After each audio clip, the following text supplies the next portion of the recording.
I guess I'll just give you the floor. I will be letting everyone in as they. Okay, great.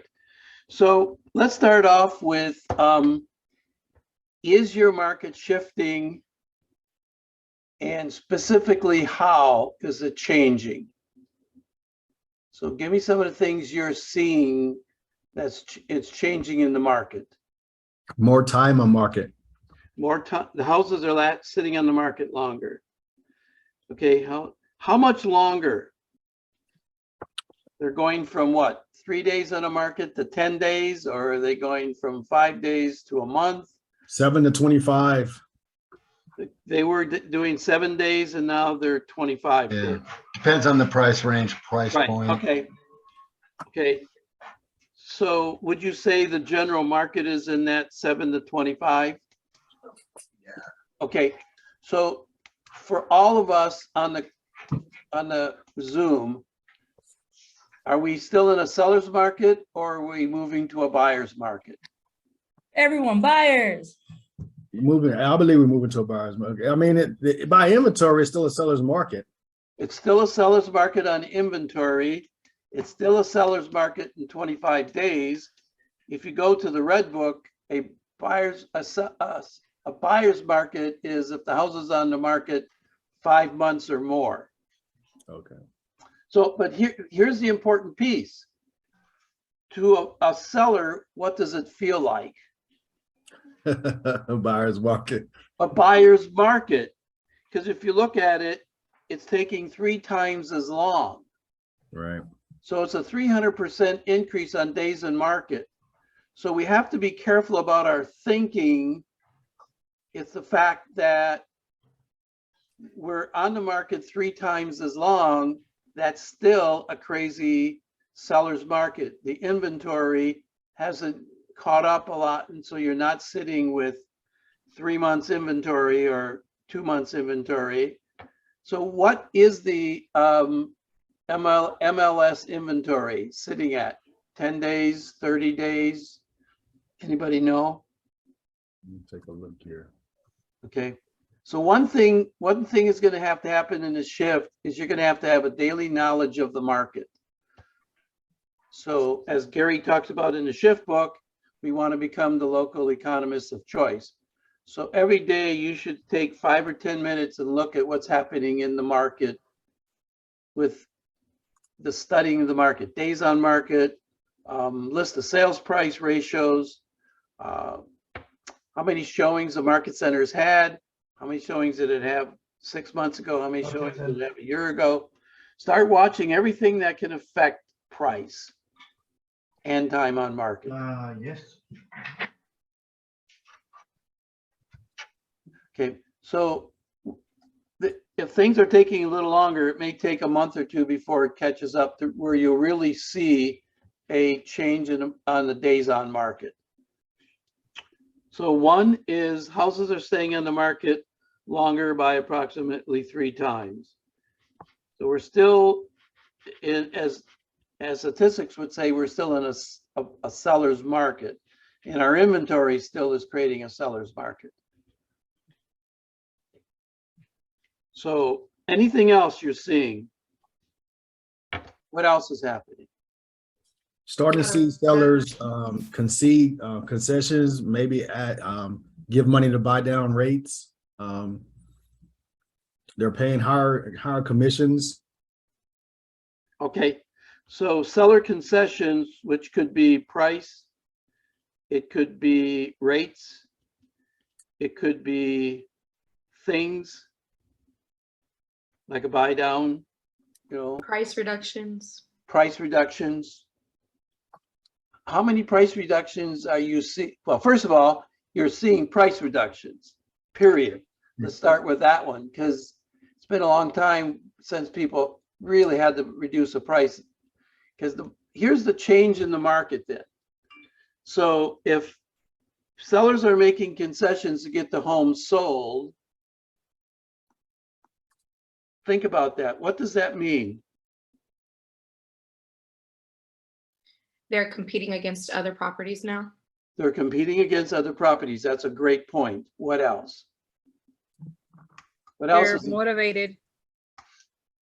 They're in a gonna make- rut. Yeah, they'll make concessions if they're motivated. What does it say about the overall, what does it say about buyers? That there's less of them, Pardon? that there's less of them, Less of them, or they're what? less More offers. Less offers, so there's fewer offers. What's that say about the buyers? Buyers are afraid because of the increase in rates. Right, they're less qualified, Okay. less So qualified. some are less qualified. So if you're studying the market though, what happened yesterday? What happened yesterday? We had a rate improvement. The rates Rate- went lower rate- than they oh, were 30 days ago. What did they go down under yesterday? Under 5%. Under 5%. VA is a 4.85, which Yeah. is really good. Oh, so you're at Amazing. 4 7/8. Okay. So as you look at things changing, when rates get that, rates were, how about, what were they a month ago? 6 1/4, 5.4. 6 1/4, somewhere in that area. Did you ever get over 6? Nope. 5 3/4. If you're an investor, yes. Okay. Investors went over 6, but the tradition did not. Okay. So you didn't feel it as much because other parts of the country, there were parts of the country over that reached 6 1/4. Okay. So we're now at 4 7/8. What was your high?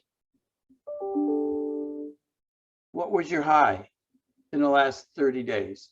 What was the highest interest rate in the last 30, 45 days, 60 days? 5.50, 5.5, 5.5. 5.75. Okay, 5.5. So you're down 0.75%. What does that mean to a buyer? More what? Purchasing power. More purchasing power. How much? Quite about 5-10 grand. Okay, so you got to, so go into the shift book, tactic 9. It's 1% equals 10% in buying power. So you're down 3/4. They just picked up 7.5% in buying power. So on a 300,000, let's say on a $400,000 house, how much is that?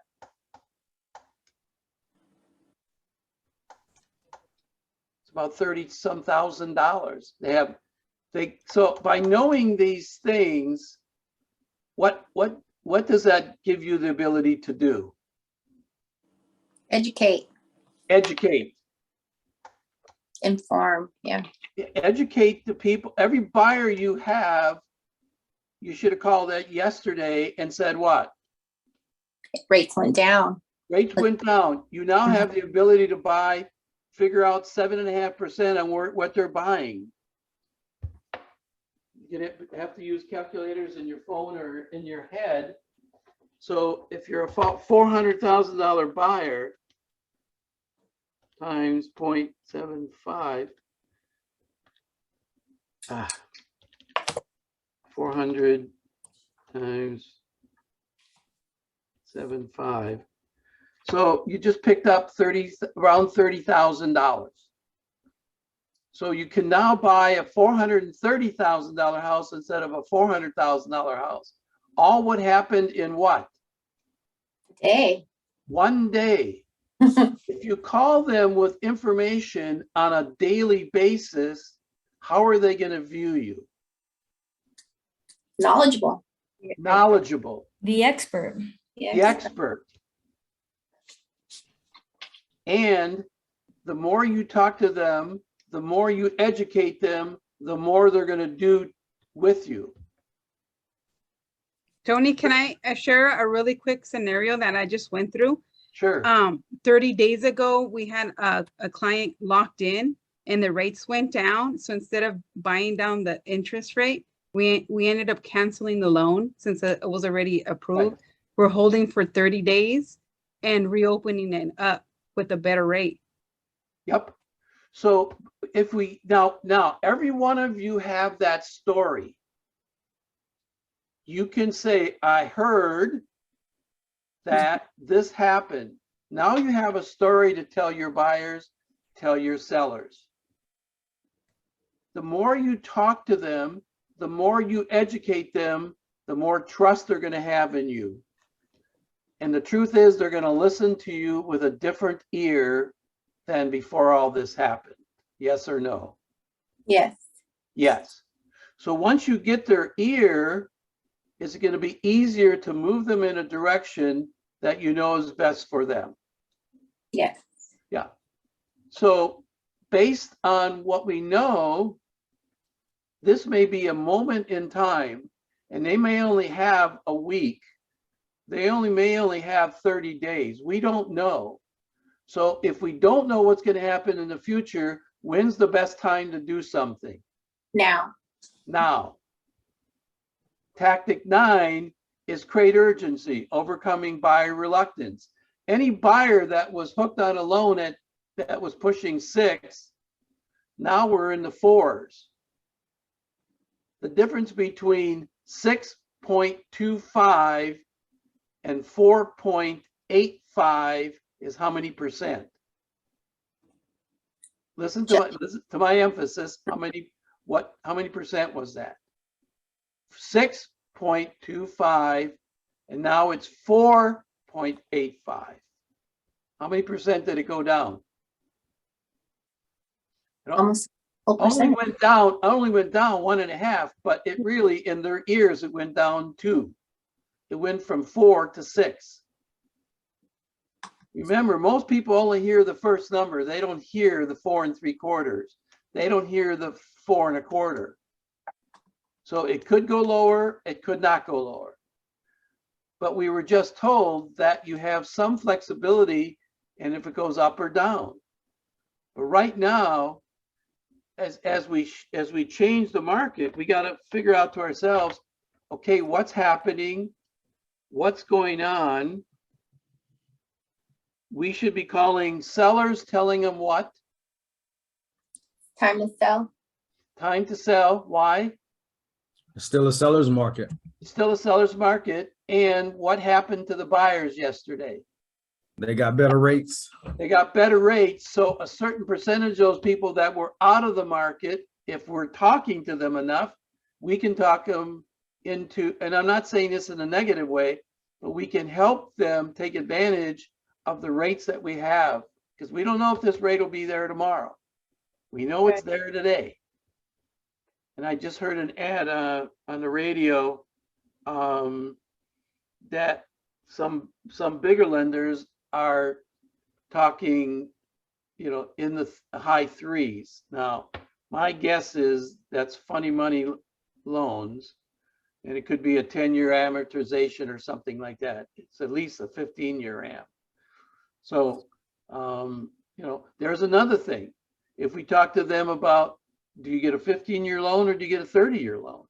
And what's the differential? Is the differential 1/4%, 0.5%? So some people may be better off getting a 15-year loan than having the seller do a buy down and use that seller concession on something else. So what else is happening in the market? So we're getting less foot traffic. less showings. Then is that what you're saying, or what is foot traffic? Less showings. Okay, less showings. Okay, great.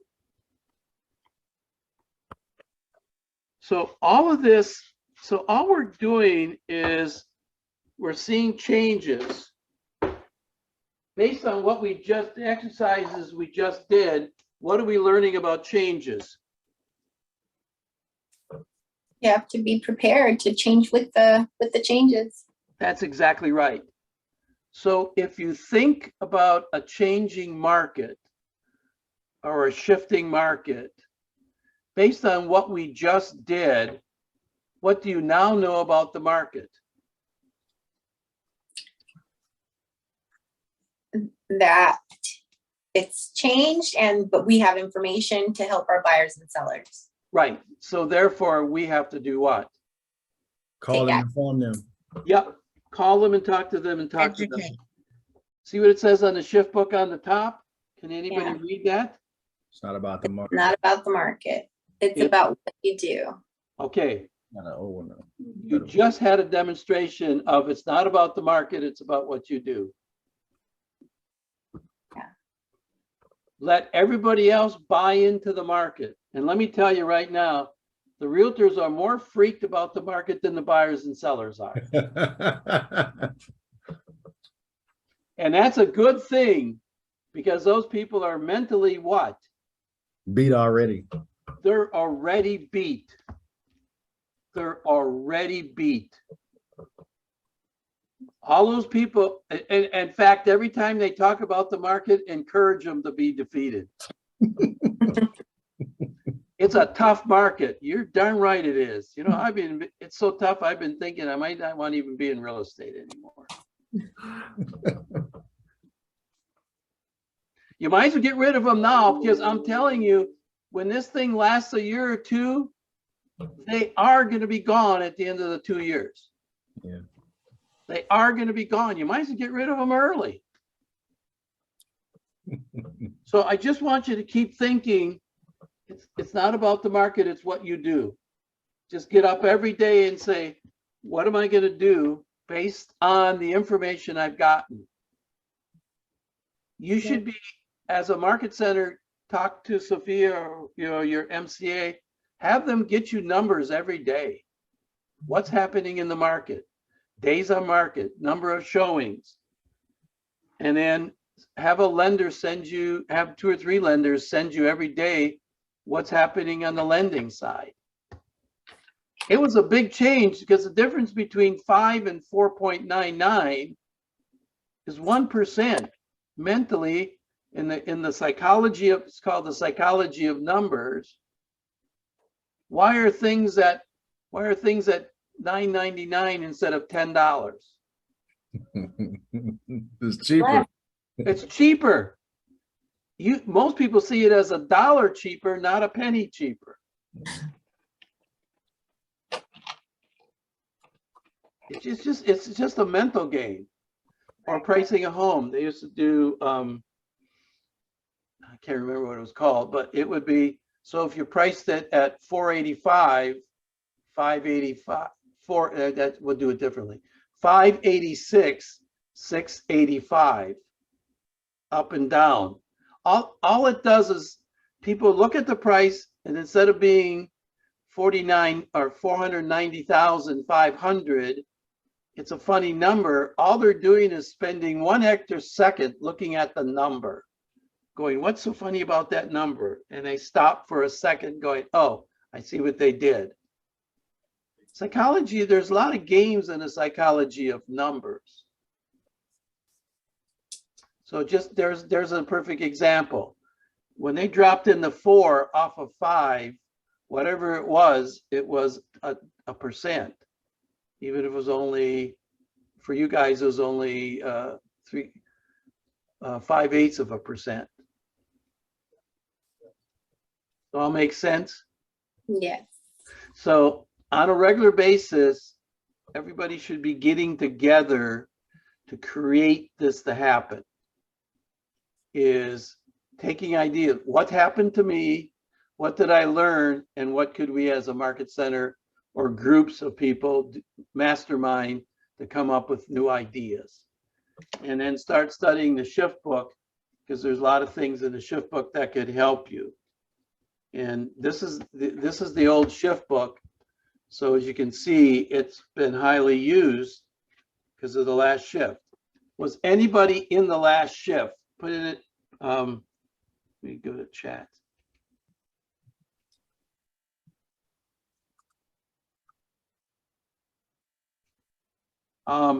Was anybody in the last shift? Raise your hand. Can you see anybody that was in the shift last shift? Elena, she said yes. Elena. Okay, there you go. 2 or 3 people have been in the last shift. Yes, Tanya. So what's going to be the difference between this shift and the last shift for those that were in the last shift? What's the biggest difference? The lending side. The lending side. Yep, the Exactly. loans. What Yeah. happened? What happened in the last shift that won't happen in this shift? Lending wasn't regulated Lending wasn't regulated. at all. Now there's things in place. Yep, We won't see that crash that there was back then. right. So it's going to be a different kind of a change. That was a crash because rates dropped, prices dropped in California, what, 35, 40% or more? 50. 50%. Okay, there you go. That's not going to happen in this one. Right. And many buyers or many people are still speculating that. They're still thinking that. Keep They're thinking still, it. yeah. Yep. So then what, bottom line, what do we have to do to change that? Educate. Educate. Yes, yes, yes. You're going to be teachers and realtors. The number one job is prospect and educate. Right. If you look, yeah, and if you really take the education, I'm gonna flip it to another word. So tactic 9 is create urgency, overcoming buyer reluctance. So part of the education is the ability to communicate what's happening. So we're going to have to improve what we talked a lot about when I met with the group a couple of weeks ago. We talked a lot about building your skills. So not only do we have to educate them, we have to educate them in a way that will ask them to do what? Trust you. Trust you is one. Yes. What else? Act. Act. Act. Yeah. Act. So our skill has to be, how do we communicate to get them into action? Right. Not just going, yep, I understand what's happening and I still don't want to buy a house. I'm going to wait till the prices drop 40%. Not happening. Well, it's not going to happen. The last time the buyers that got caught in that trap was a specified percentage of the market created as a goal from Clinton and Greenspan. The average percentage of people that have the ability to maintain home ownership is approximately 63 to 65% of the total market. When President Clinton was in his office, he and Greenspan wanted to move that number to 70%. Most of the people that got caught were the 5 to 7% above that number, above the 63 to 65, and they got funny money loans. And those funny money loans, they qualified them on what? No verification, just what they said. Basically no verification. Stated income, stated And assets. the ability to make what? The lowest interest rate payment. Right. Interest only. Interest only, yep. So the first time they got dinged on an arm, they couldn't afford to make the payment. Most of them had no equity. So if you look at Gary's The One Thing book, the first domino fell, which was an arm, except now my house wasn't even worth my loan. Because there was like a 10% increase, a decrease, and people didn't have enough money to make up the differential. So the first domino falls. Then more and more people weren't able to make the payments. The second domino fell, the third domino fell, and everybody started reducing prices. So you reduce it by 10, except now the gap is 20%, so you reduce it to 20. And before you know it, prices are down 30, 40, 50%. Why? Because nobody had any equity. Today, the average equity is over 40%. That's why we're not going to have a crash. We're going to have an adjustment, and it's going to be slower than last time too. But we're still going to have to build our skills in having conversations with sellers. Because what saved in the last 2 years, what saved a bad price, a poorly priced listing? What saved it? Qualified buyers. Frenzy, the market frenzy saved it. The market crazy saved it. Yeah. Because if it was listed at 650 and it was only worth 600, all you needed to do is wait a couple months and it would be at what? 675. 675 is right. So why it's going to be a skill-based market is the market won't save anybody. It won't save the buyer, it won't save the seller, and it's not going to save, most importantly, the realtor. So we're going to have to, when somebody says to you, it's worth 650 and it's worth 6, you can't say, let's see what happens. Because nothing's going to happen. So we're going to have to prove our skills. Like, how do we get them to price it correctly? I don't want to keep waving that, make you crazy watching that thing. So we want to get good at pricing. We want to get good at price taking, price adjustments, in other words. We want to get them to adjust the price at a price that will cause it to sell.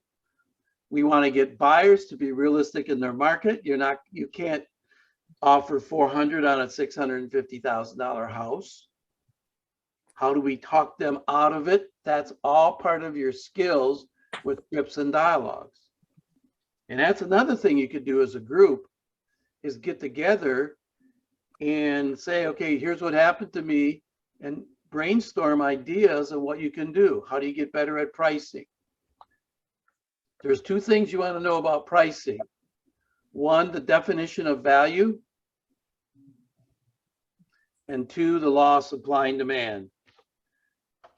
Because all this shift is all the shift that we're going to go through, or the change we're going through, is going to be who's in charge.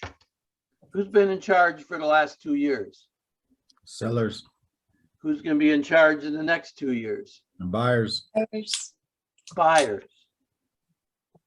Except there's going to be an adjustment of how fast and where that adjustment takes place. What do you think I mean by that?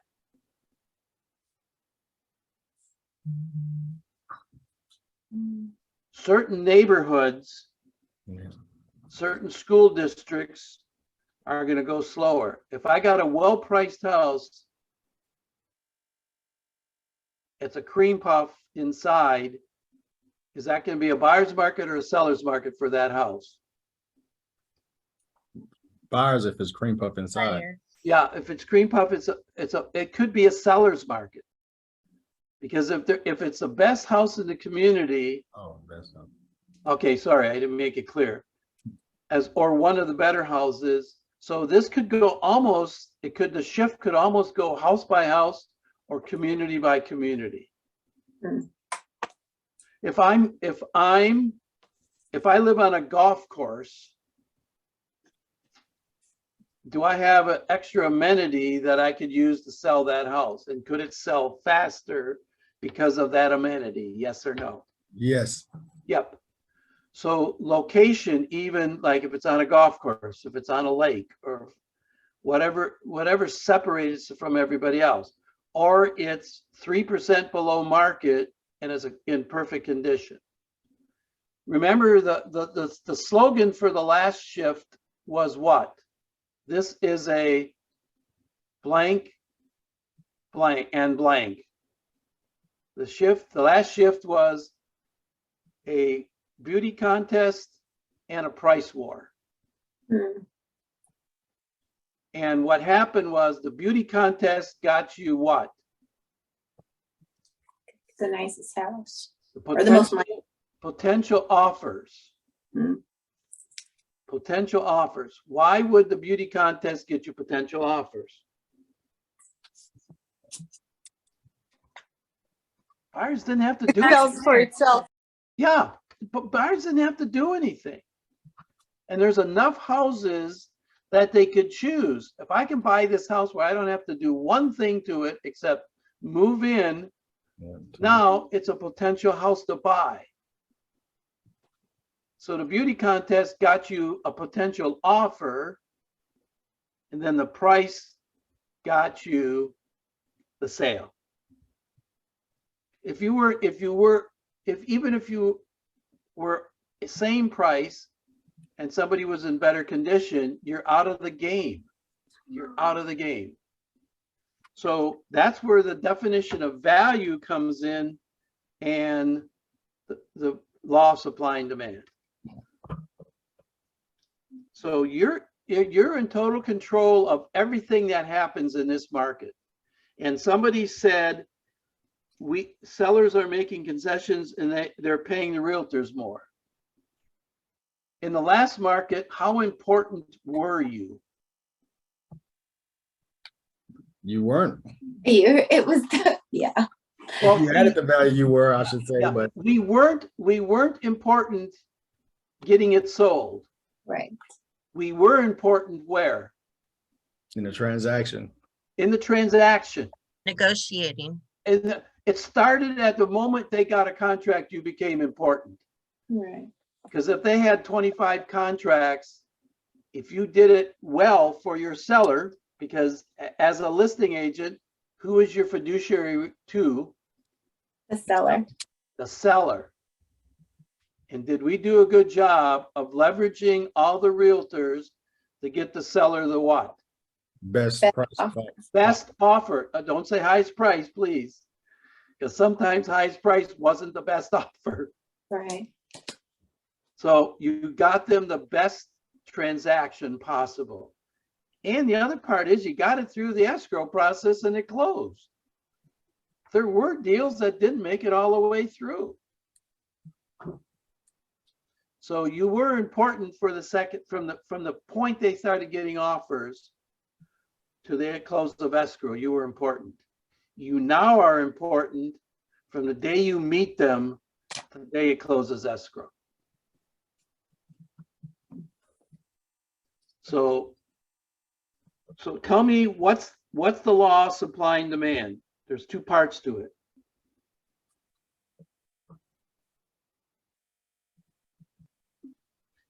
It's high and low, low and high. When supply is high, what happens to price? It goes down. It goes down. So that's something you've got to watch. If suddenly there's more than one house on the market for more than one day, and there aren't people in line to write offers or in line to show houses. I mean, I had one sell 3 doors down from me. They had a line that went up the driveway and into the street of buyers. Wow. It had 26 showings the first day. Now I live on a lake, so that made it somewhat valuable because lake houses didn't sell that much. I never saw a line, people's showings, and the showings only lasted 10, you only had 10 minutes so the next person could get in. Now, guess what they did? Guess what the realtor did? He made that happen. How did he do that? Created urgency. He created urgency by what? He set Pricing. like Right. 3 showings at 2 o'clock, 3 showings at 2:15, and 3 showings at 2:30. I got 9 people to see a house that only 3 people could see. So he created a line. And he just kept creating a line. Every 15 minutes, he'd have 2 or 3 people, and the line got longer. Guess what day they got the offer? First day. First day, because everybody saw how many people were interested in that house. Right. What did he create? A frenzy, buyer's frenzy. A frenzy. Not an urgency, a frenzy. Frenzy. Not about the market. It's about what you do. You do. So you have a wonderful opportunity. This is the greatest market there is because one, you're needed, and two, they can't succeed without you. So this is a market that you absolutely can grow your market share. The market center should have a goal to grow your market share by a certain specified percentage. So anyway, the higher the demand, the higher the supply, the lower the price. In the last market, we had what? Low inventory. Low inventory, therefore high prices went which direction? Skyrocket. Skyrocket. High. So explain that to your sellers. This is a law. If I drop this pen, if I let this pen go, what's going to happen to it? It's gonna fall. What law? Gravity. Gravity. Gravity. So the law of supply and demand is not a good idea. It's not a thought. It's a law. Just as gravity's a law, that's a law. High demand, high demand, low inventory, prices go up. High inventory, low demand, prices go down. That's the law of supply and demand. Business 101. Business 101. Okay, so write this down. Definition of value. The same for less.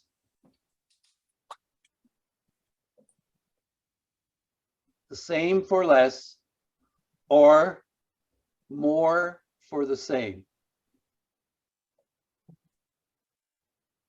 Okay, so in a seller's market, a house is an asset or a commodity.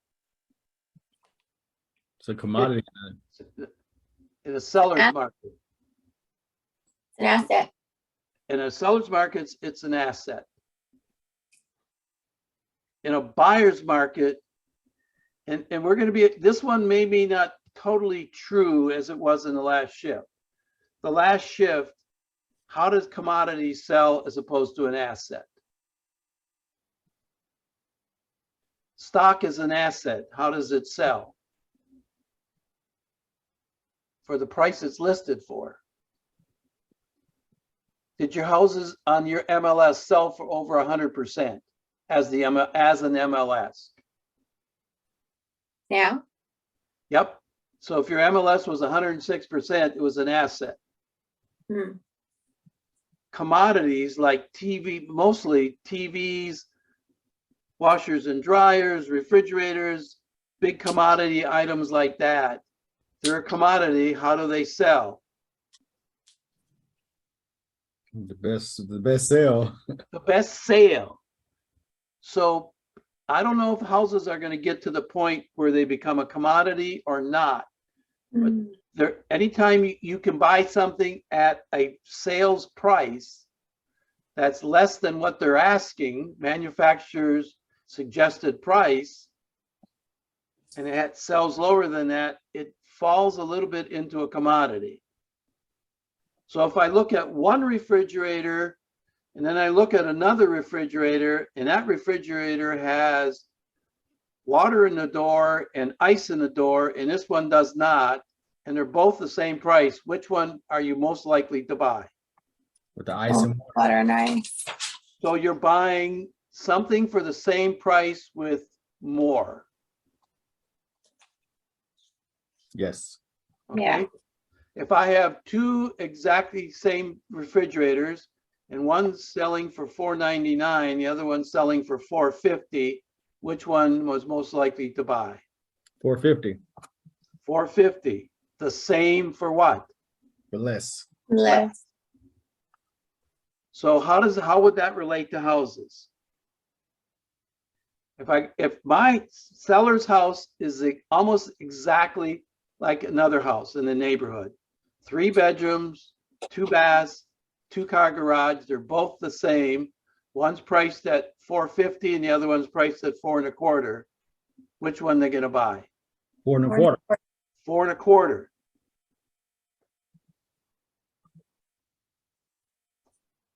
So 2 same houses, it's on price.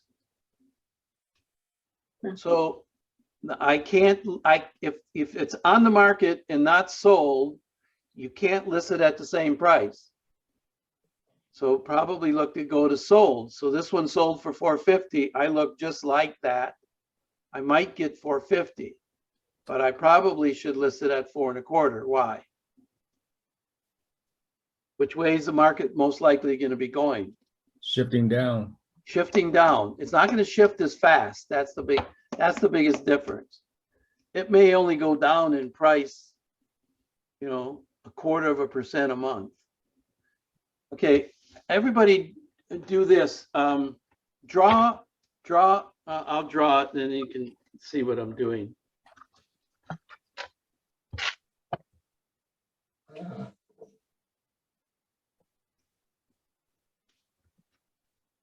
Can you see what I have?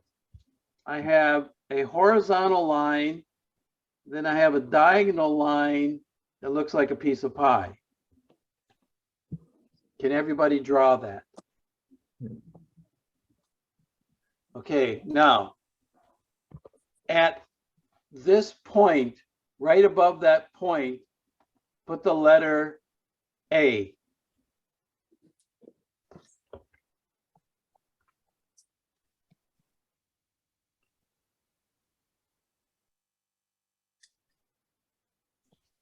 So then next to that a little bit, put the letter S. Then next to that O, next to that N, next to that D. What do those letters stand for? Okay, I'll give you a clue. This is a timeline. So that's a timeline. So what does A stand for? Active. August. Oh, August, August. The S stands for what? September. September. October, November, and December. Yes. Yeah. This is the price line in a shifting market. Okay, so this is what you want to start putting together every month. And then figure out what's the differential. We know the prices are going to go down. We just don't know how much. So based on this, if I'm a seller, what's the best month for me?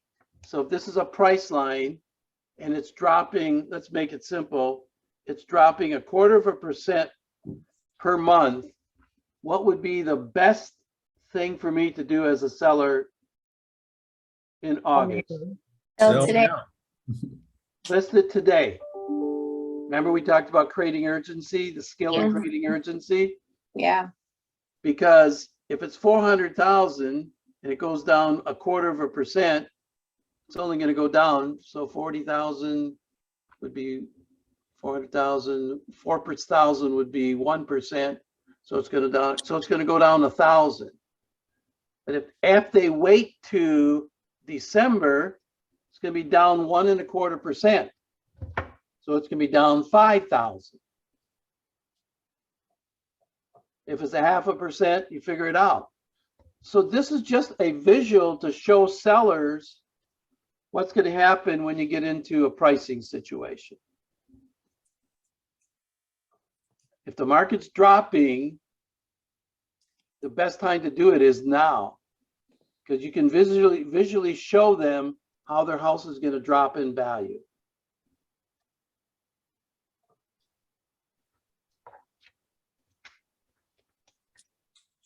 So, and the other thing I wanted to talk about just quickly, and then I'll open up for questions, is the most important thing. So 1 is to build your skills in this market. 2 is to start contacting your database a whole lot more than you ever have.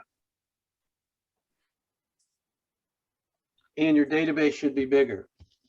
You have to touch your database at least 50 times a year. Or 50 times a year is how often? Just about once a week. So you should be Listen, once touching a your week. database, you should be touching your database 1 to 2 times a month. Pardon me, 1 to 2 times a week.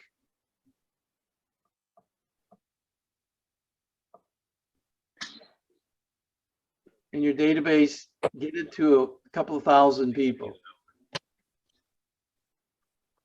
Why is the database going to be so important in this market?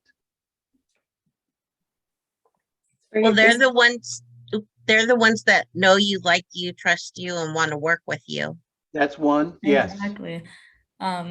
That's the important establishment of the relationship. Become their trusted advisor, like you're going to be with your buyers and sellers.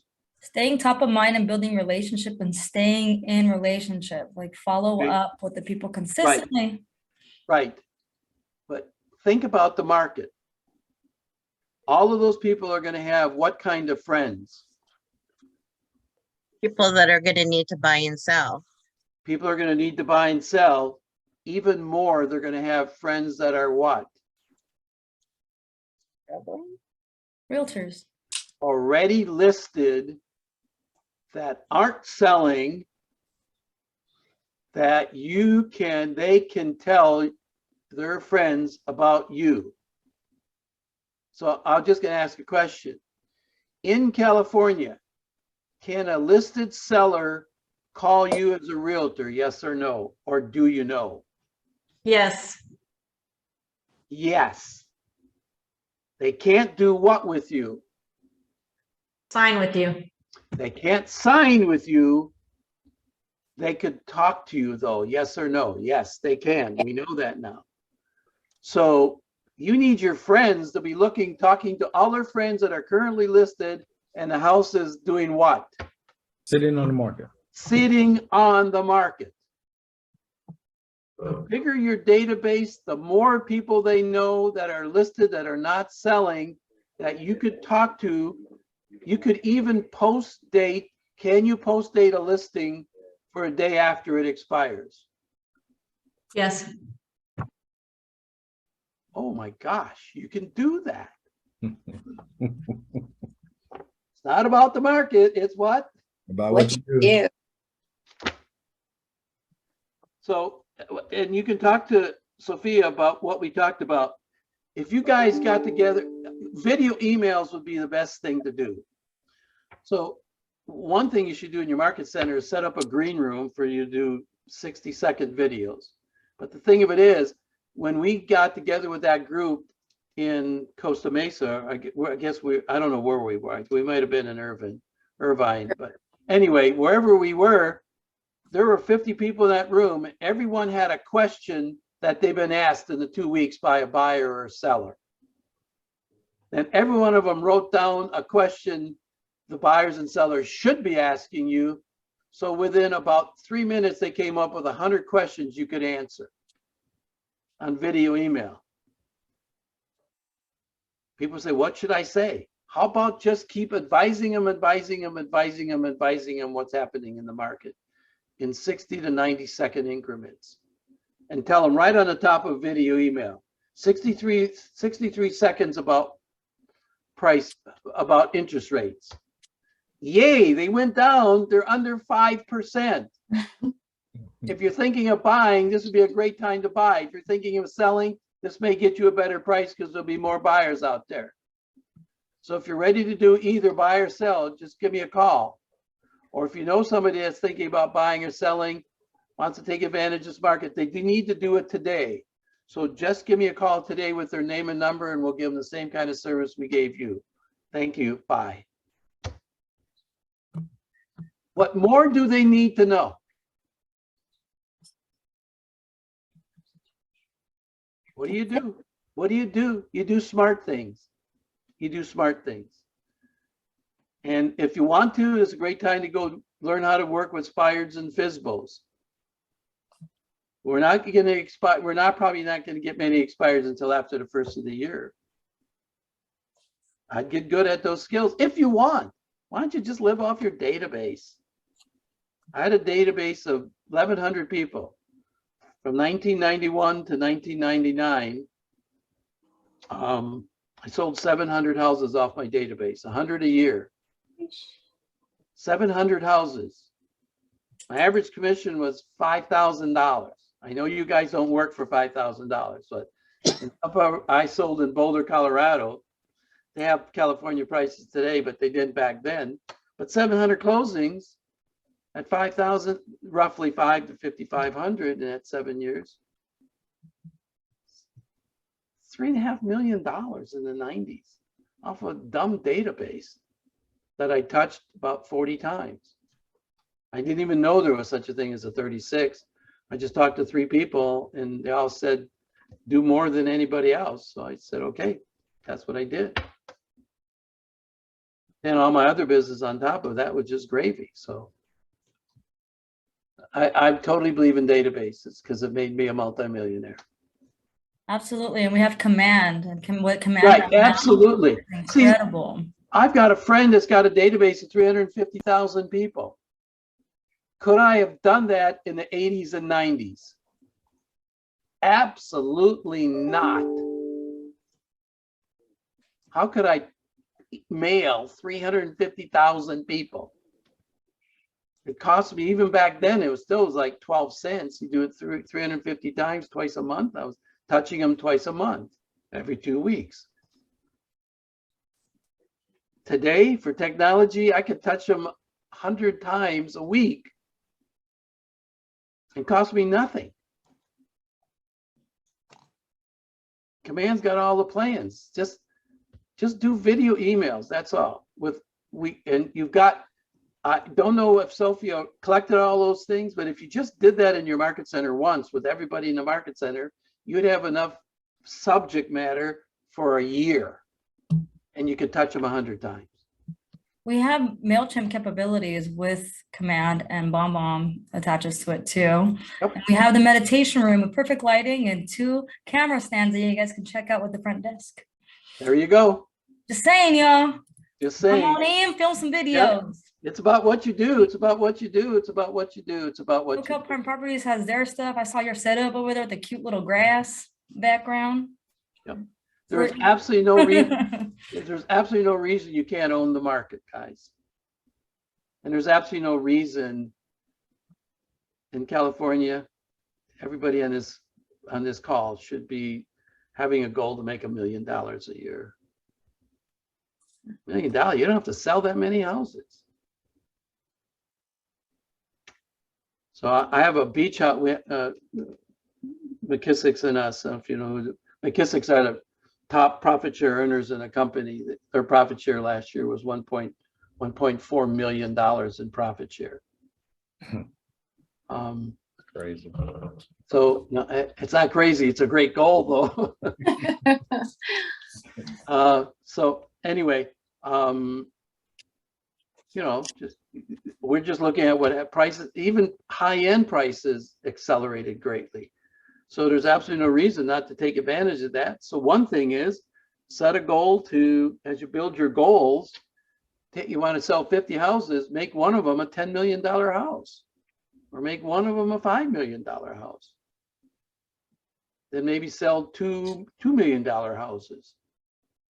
So 5 and a 7, that'd be 9 million in 3 sales. If your average sales price is 500, that would be like doing, so it'd be 1 and 2, so it'd be 5, be like doing 20 sales and 3 sales. Have a goal to just sell 1 or 2 big ones. You don't have to be quote unquote a luxury agent. Luxury agents are people that think you need to do a lot of things to get a home sold. If I got an overpriced $5 million house and I price it at $4.5 million, how much marketing do I need to tell them that it's overpriced at $5 million? Why don't I just reduce it to $4.5 million and sell it? as you can see, I probably have a bias to all luxury agents because they think they need all this marketing. Price it right and it sells. There's nothing in real estate price can't resolve. There isn't a house that you have to give away that before it'll sell. There are houses that will sell. It may only sell for 5,000, still sells. So anyway, so the two things really to succeed in this market is one, build your skills, be creative, think about what you're going to do, and two, build a database and touch it a lot. Who taught us to touch them a lot? What company taught us? Amazon. Amazon. Amazon touches you 5 times a week, 5 times a day. Okay. That's approximately 2,000 times a year. How many of you were Prime members and you opted out because they touched you too much? One. You're one of the, Lorna, you're one of the few people I've ever seen raise their hand that said, I'm so sick and tired of being touched by Amazon. Most people. It's like, how do they know? They're just hearing me. They're hearing what I need or I want. Right. So, there you go. Amazon has proved that you can touch us an unlimited number of times and we'll still do business with them. We need to have all these people on our side, finding us all those people that can't get their home sold, finding all those people that are thinking about selling, and all those become your salespeople and get referrals from them. Okay, give me a couple of ahas. If you got a question or a aha. I wrote down so much stuff. And there's so many ahas that I have, but I'm not gonna take over a Zoom. I don't like doing that. I'll talk in the end. I know we have tons of people on here, you guys. It's just such good information and such an honor to have you, Tony. Thank I'm you. listening later here. I know I haven't had a chance to. Great. So really what's talk one to you. thing? What's one thing? Any questions or what did you get out of the call? My aha, I'll go ahead. My aha was your story about Clinton and Greenspan. It wasn't a story, just facts, but I'm going to use it. Yeah. And I'm going to do Yeah. something. So remember, every story you heard today is now Yeah. your story. Every Music. story you heard today is your story to tell. Perfect. I That's- like the timeline where we Okay. did the ASOND for August, September, October. Right. I think that's huge when sitting in front of sellers Yes. and going through that. Can we find that in the shift book? No, I just No. made that up one day. Okay. With one of my, I used to coach agents. I was a coach. I've done 25,000 coaching calls with agents. And it was just, we were talking one day and said, how can we make pricing visual? And we just came up with that one idea. I love it. Yeah. I love it too. I thought will it use was- it. I'm telling you, I learned more being a coach than I ever taught. I'm telling you that. There's a lot. You guys are great leaders and great people. We just need to take the time to think these Yes. things through. Yes. We're so busy, we don't have time to think. So one of the things I used to do with all my clients, they had to think every day. Like, think for 15 minutes how you could create urgency with buyers, how you could create urgency with sellers, how you could handle some of your objections differently. I've been in real estate since 1975. So, and I've been around since 1942. So, You still have the book. I still have the book. MLS book. Yeah. No, we didn't have an LS book when I started. We had 3-ring binders and they used to send out the new listings every day and you put it in the binder. And they would have to go pick up the key from the office, right? For That's every showing? exactly right. And we used carbon paper to write contracts. Yes. Do you know what everybody know what carbon? Yeah. We thought NCR paper was the cat's meow on changes when you could type it all together. I mean, I'm not that old, but I remember when my parents bought their house from Home Savings out in Pasadena. So I remember that. Yep. They They had books, and it was real simple back in those days because the listing book looked like that and the sold book looked like that. So you just walk in there and say, which book do you want to be in, the sold book or the listing book? Right? So anyway. Okay, one more aha and I'll let you go. Mine is not so much something that you said, but something that you did. You are a master of asking great questions. Like where your brain goes and how you extract engagement from us, master. Thank you. Well, that's 25,000 coaching calls. Yeah. So, if you go back to the, how many hours does it take to master something? 10,000. 10,000 hours. So I probably have 15,000 hours in coaching calls. Well, So- it shows, sir. Thank you. Oh, great. Well, thank you for saying that. So why is that so important for you? Scripts and dialogue. Gotta practice. Yes, the more questions you ask, the more the conversation, you control the conversation. You don't get blindsided if you ask questions. You can get blindsided with dumb stuff from buyers and sellers when you're not in control of the conversation. Right. And don't ask questions you don't know the answer to. Amen. Because if you think about the law of supply and demand, just say, look, they'll say, yes, I know about the law of supply and demand. So you understand that the market we're in today, we have low demand, high supply. What directions are prices going to have to go? And they're going to say down. So what you're telling me is we're going to have to be careful in pricing this home. Is that right? Well, yes. So we're really going to have to be careful about the price we pick. Is that correct? Yes. Great. So let's do that right now. Did they ever say to me they wanted to price it right? No. No, I just took their answer and turned it into 2 questions that I had total control of, and both of them were coming my way. So if I ask enough questions where the answer is yes, and I say sign the contract, what are you going to say? Yes. Yes. Yes. There is no such thing as a close. The only time you close is when you don't have control of the conversation, you ask them to list.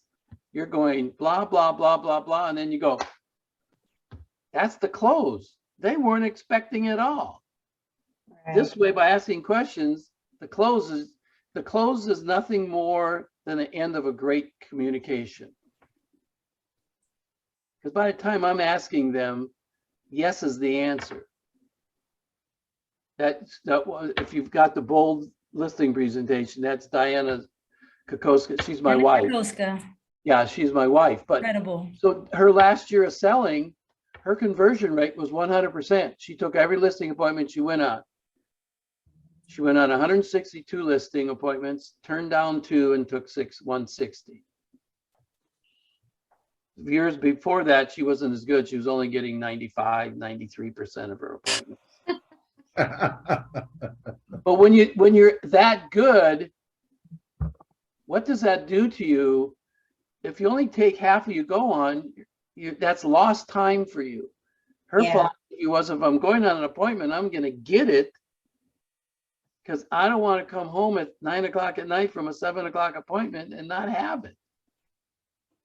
So I don't want to waste my evening. I want to be home with my kids. Anyway, so I thank you for your time. I thank you for all your participation. You guys were great. This was one of the best Zoom calls I've had for participation. Yeah. So We appreciate you, Tony. I've learned so many Thank golden nuggets, and it's always a great reminder to touch our databases. And man, thank you so much. Our pleasure. Have a great one, everybody. Thank Thank you. Remember, it's about what you do, period. About what you do, period. Mic drop. Okay. All Yeah, right. there you go. Okay, thanks. Bye-bye. Thank you. Bye-bye.